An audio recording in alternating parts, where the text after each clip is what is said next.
All right, I am out here going for my walk, and oh my gosh, it is challenging walking with this eye that doesn't blink because just the wind gets in it. Just feels like kind of crazy. Again, it's just so many things that you take for granted. Like, I feel like last year I really took just being able to walk without pain for granted, and now just like being able to walk with like my eye being able to close. It's just wild. It's really wild, but just like making the most of it, and like releasing attachment and just feeling really good about everything that I'm learning, and knowing, like, in my core, I know that my life is just gonna get better.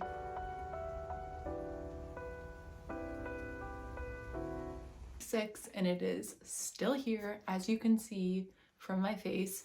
It has gotten a lot better, and today I want to show you the full journey that I have been on for the last 6 weeks with Bell's palsy. And like I said, I wanted to do this when it was cleared up and then show you kind of like the steps and what it looked like, because I think that can be really helpful. But I didn't want to wait any longer, and I feel like it takes a lot of courage to show up, when you're on your healing journey. And I feel like more people are in the thick of it, in the middle of their healing journey, rather than at the end of it. And so I really think that me showing up now and sharing this now can help more people. So that is what I'm going to do today. I'm going to walk you through my journey with Bell's palsy, whether you have never heard of it before and you're totally new and you're just like, what's going on with Sarah? Or if you have Bell's palsy, hopefully there'll be something in here that will be really helpful for you. And I'll kind of flash through like my journey and do shots throughout. So keep it interesting, Okay, so if you are not familiar with Bell's palsy, it is inflammation of the facial nerve. So it goes right back here, and it goes down here, goes up here, goes up here. So it pretty much affects your smile. Like, this is my normal side, this is the Bell side. I still don't have movement here. It doesn't hurt. Everybody asks, like, does it hurt? Is it painful? On day 7 and 8, it got really inflamed. That was also the day that I stopped taking the steroids that they give you. If you go see a traditional doctor, they'll give you steroids, they'll give you an antiviral. When I stopped taking that, all the inflammation just like came, and I had the worst headache, and it was really sore to touch, whereas now it's not sore at all. It doesn't hurt at all. And I'll walk you through like day 1 to now and kind of like my reaction. But a lot of my friends ask, like, oh my gosh, you must have been like so freaked out when it happened. And I'll tell you like what that looks like getting Bell's, if you don't know. But I actually wasn't, and it's because like I'm in the healing space, and last year, well, a little bit earlier than last year, I had a disc bulge in my spine, and that was so painful. And throughout that process, I learned a lot about myself, and I learned about how important it is to check in on what's going on inside and feel through that and work through that, because like your internal state will affect your external. So for me, I was focused on internally what's going on, and just not giving into the fear thoughts, right? Giving into the faith thoughts. This is fine. This is going to work out. It's not a big deal. Of course, I'm going to heal to 100%. And so if you are going through something on your healing journey, I highly recommend work on, mindset, work on connecting with your heart, like going inside, connecting to God, a higher power, the universe, whatever you believe in. That is going to help so much. And that really helped me with this process. Definitely there were some challenges, and I'll share those, but not like it's not a huge thing, right? If we make it a huge thing, it's a huge thing. For me, not a huge thing. So for me, it happened about 6 weeks ago, and I was going for a walk with Peter, and I noticed my lip. I put on chapstick before it's like a long walk / hike. And I noticed like my lip kind of felt funny, and I kind of showed him, and he was like, oh, it's fine. That's like Peter's like go-to move with me. He's like, oh, it's fine. You're gonna be fine. You're great. Send it some light. You're okay. And so I was just like, okay, no big deal. And then we got back from the hike, and I was drinking some electrolytes, and I noticed it was hard to like drink from the straw. And I was like, it's really weird. It's like really hard to drink from the straw. He's like, huh, that is weird. We were thinking maybe it's an allergic reaction, no big deal. And as the night wore on, I noticed it was like hard to close my eye, this eye. And again, I was like, so weird. And he's like, oh, it's probably fine. Like, let's just get some rest. We wake up, this side of my mouth isn't moving. This eye can't close. And so I go to urgent care. They check me out immediately. They're like, oh, this is Bell's. They're like, you're so healthy, you know, you don't have, there's no sign of stroke, nothing. Like, gives me all the okays, but the doctor is very, just like worst case scenario. I don't know how else to say, you know, just kind of like all worst case scenario, what my life could look like, surgery, like all of these things, like intense. And I just immediately was like, I am not accepting like these beliefs. Like, I'm not taking these on as my own. And that's an area where I feel like Western medicine, I mean, other types of medicine too, sometimes, like, if you've been on a healing journey, if you have been looking outside of yourself for answers for so long and going to all of the specialists and doctors, a lot of them, again, not all of them, a lot of them have this like fear-based mentality, worst case scenario. They want to be practical, they want to be logical, they want to be scientific, and it doesn't always look at how the universe operates, right? And the laws of the universe, right? And the power of beliefs, and just how, you know, as soon as we see someone do it, then that is proof that we can do it too, right? And one of my friends, he says, like, you know, he had an injury, and he was like, when I was at the doctor's, I was just thinking about everything so many other people have overcome, and like what I'm dealing with is nothing compared to what they have overcome. And if they could overcome that, I can overcome this. And I just have that same exact mentality when it comes to health and healing. Like, as long as we get to the core of like why this is showing up, and I'll talk about like the spiritual meaning of Bell's palsy. There's always like a spiritual meaning of like whatever is showing up in like your physical body, right? There's something deeper that if we can work on, then eventually the body will reflect that. We are doing a beach walk.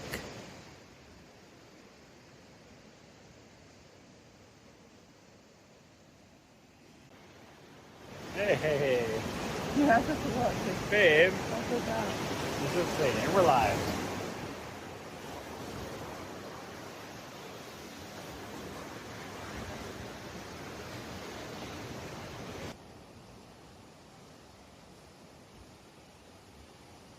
And for me, at this point, I really do feel like my body has healed internally, and I'm just waiting for it to show up like in this reality. I'm waiting for the face to go back to normal, but I have 100% faith that that is going to happen very soon. So yeah, so being at the doctor's, I was like, oh, I'm not taking on those beliefs. You know, he's like, worst case scenario, you know, you have the most severe case, you know, on the scale, very severe. Yeah, I'm not gonna repeat what he said because it's not helpful.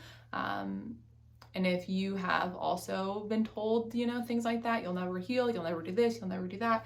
When I was healing my back, they said like, you're not gonna be able to walk, you're not gonna be able to run, you're not gonna be able to lift weights, like you have to have surgery. I didn't get surgery. They said you wouldn't be able to sit without pain. I'm sitting right now without pain.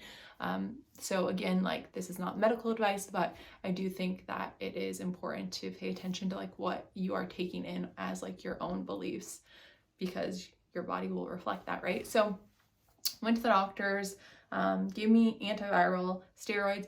A lot of people ask like, oh, like, did you have any symptoms beforehand? Like, what was happening before that? And honestly, the week, so I kind of started feeling symptoms on Sunday night. That week before, I did have a sore throat, and it was interesting because I remember being like, oh, this, like, normally I'll get a sore throat and it will like be so severe that it will like knock me out for a few days. Like, it will be hard to eat, I won't want to do anything. Whereas this one, it was just kind of light and felt different. Like, it didn't hurt to swallow or anything like that. And I was like, oh, I'm so healthy now. Like, I can just like do all the things and work through it. But I will say, we had an event that I was really looking forward to on Thursday, and I was like, I don't think we should go. Like, I'm just not feeling great. I'm just feeling a little bit off, not feeling great. So we didn't go, and I rested. But yeah, that would be the only thing that was coming up before. So the spiritual causes of Bell's palsy, what they say is not being able to face your reality. Like maybe you have things in your life that you are avoiding and not facing, or feeling stuck, right, in your life. And I would say like the month before this, I was feeling stuck just with like business and life, and just like, what are my next steps? Like, what am I doing, kind of thing. Because I have had like a big spiritual awakening, and just kind of looking at everything that I believed and how I've spent my time, and just being like, is this really what I want to be doing with my life? And just checking in. And I finally started making some decisions and feeling really inspired and great the week before the bells happened. And it just reminds me of how manifestation works, whereas I was spending more time in that stuck energy. And so I think that's really what brought the bells on. Then I was in this like empowered space. Like I'd only been in that empowered space for a week, you know what I mean? And so I needed, if it was reversed, if I was more in the empowered space rather than like this stuckness, probably wouldn't have happened. But I will say another thing that came up for me, which was huge, was this feeling of control for me. Like I grew up in a really dysfunctional home, and I had these beliefs that I wasn't even aware of, right? Because they were so far down in my subconscious around like, I am in control, right? I am in control of everything in my life and how it goes. And like, if I stay on top of it, if I create a plan, if I do all the things, there won't be any chaos, because I grew up in chaos, right? And so I was like, I don't want chaos in this life that I'm creating for myself. And so I would always try to control everything, control how people are doing, how they're feeling, what's going on, control like my schedule, all of these things. And with bells, like you can't control it. Like it just happens. And really there's no like known cure for it. Like there's things you can do, and I'll talk about what I did, but it's outside of your control. And so this was a biggie for me, just like releasing control around that. But then it just throughout the weeks, I would notice, I would try to like control like my schedule and what I'm doing, and like just these experiences would happen where it's like, this is not in my control. Like you cannot control it. You must release control. And when I do release control, I feel so free. But it also at the beginning can feel scary because I'm not used to it, and I have to reprogram these beliefs, and I'm still working on it around like, chaos is okay. You know what I mean? It's like, it's okay to have a little bit of chaos. Life is chaotic. There's a lot of things in life you can't control, and that's okay, you know? So that was like a huge aha moment for me. Okay, so what I have done to treat it. So when it first happened, I was like, okay, this is crazy. I'm just going to take the medication and it will go away. And it's interesting with the medication because when you get bells, like as a human, I think our instinct is to look and see like what other people have done for it and what's going on. And I've seen like some people who got it and didn't take the medication and healed really quickly. And then I've seen people who didn't get the medication and it took a long time to heal. I've seen people who got the medication and healed right away. So I don't think that it's like you should or you shouldn't. I think that is a personal choice. You have to decide. I am definitely on like the crunchy side and holistic, and normally probably wouldn't do the medication. But for me, I just felt like this is so different than what I'm used to. And like, I don't know, I think also like Peter had some things come up in like the last 2 years and he took medication for it and they just went away right away. So I was like, oh, maybe this will just be like really easy for me. I did have a point where I like, when we first got them, where I was like, do I want to do this? And like really checked in because I was on medication for my back and it just caused so many other issues, long-term side effects. And so I was pretty nervous, but again, I just like tapped into my heart and was like, that will only happen if I believe that's what's going to happen. And so honestly, I didn't have any negative side effects except coming off of them and like the swelling. And I am curious if I waited to take them until I felt swelling, because it was really weird. I started taking them right away on like the very first day, and there was no pain or swelling or anything on the first day. So I'm just wondering if maybe like that came later, because I had like the pain and swelling on day like 7, 8, 9, 10 that I had to work through, where I'm wondering if that came on sooner, if I worked on it sooner, then the bells would go away, like my face would go back to normal faster. Who knows, right? You can make all sorts of guesses. It's not really helpful. So that I really tapped into meditation because I make meditations for a living. I have lots of meditations that I can kind of like go through. We have some on the channel. Peter also made me a specific Bell's palsy meditation. So if you are struggling with Bell's, if you put meditation below, I can send that to you. It was really helpful. It's only like 11 minutes. So I would do that a few times a day. That was really helpful. Sending my face light.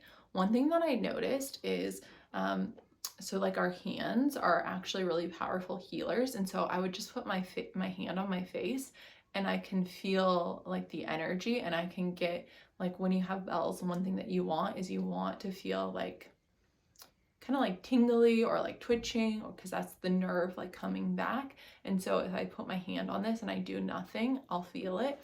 And that is another really big thing, was doing nothing. And that is hard for me. Like, I have all these ideas and I want to take action. I want to just like talk to people and help people and go about my life. And so that was probably the hardest thing, because even for me, just like being at home, I still want to like be reading or listening to podcasts or watching a movie or, you know, like doing something. And so I found that when I was doing nothing, that was when I would get the most healing. So that might be helpful for you too.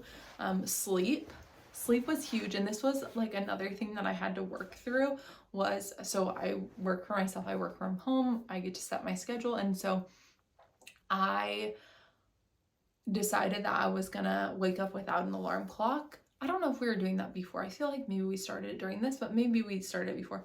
But wake up without an alarm clock and just give my body as much sleep as it needed. And I was sleeping about 10 and a half hours a night. So just giving myself lots of sleep. But sometimes I would feel like, oh, I didn't really do that much during the day. And so like twice I decided like, I'm just gonna set an alarm and get up earlier. And that was just like a catastrophe. I just didn't feel good. I felt out of the flow. I felt more stressed out. I did less on those days. So really just giving myself permission to rest and take as much rest and space as I needed really helped. I was really big on like my eye and protecting my eye. So doing eye drops, which is new for me because I have never had to wear glasses or contacts or anything like that. So that was like a fun experience. Eye drops, and then Peter would tape my eye every night, and I'll show you. And I like that a lot more because I also have an eye patch, but the eye patch is big and my eye will not stay shut in the eye patch. And with the